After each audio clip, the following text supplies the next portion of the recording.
El día y la noche del 1 de mayo. At first light, the fishermen set out once again. This time it was Laguzzo and Chilivert who undertook the long swim. Drawing on experience, they took a precaution. After anchoring, they rigged a brightly colored awning on the boat. In addition to shielding the man who remained aboard from the sun, it allowed those returning from shore to identify the vessel from a distance. A fairly compact group waited on the beach for the return of these Argentines, avid fishermen who sold the catch from their expeditions at very reasonable prices. To further enhance their popularity, Laguzzo grilled a generous quantity of fish on the shoreline at midday. He and his companions ate, offering appetizing portions to those nearby. After lunch, as the town observed the customary midday siesta, the three men made their way to the quarters of the support group. At 4:40 a.m. on May 12th, the first bomb detonated in Puerto Argentino. 15 more followed in rapid succession. Moments later, the roar of an RAF bomber's engines faded into the night. The second round of the battle for the Malvinas had begun.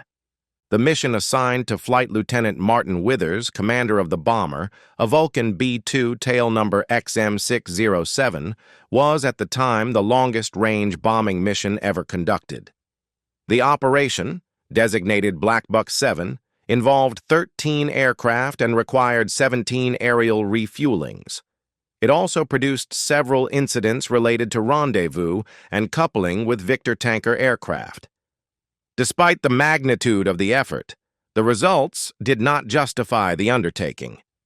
Of the 21 bombs released by the Vulcan, only one struck the southern edge of the runway at Puerto Argentino. Even that hit failed to impair operations, as the runway remained fully serviceable throughout the conflict, despite being the principal objective of British air attacks. Following the strike, Argentine forces devised a deception that the British were slow to detect. They painted several simulated craters on the runway, which, had they been real, would have rendered it unusable. Aside from the single direct hit, the remaining bombs dropped by Withers fell harmlessly into the peat. 2 detonated after a delay, fitted with fuses designed to postpone their explosion, while 4 failed to detonate altogether.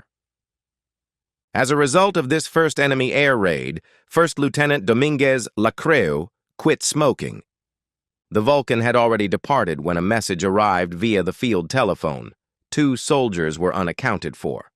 "Search for them," the officer ordered. "At the very least, we owe their families the recovery of the bodies."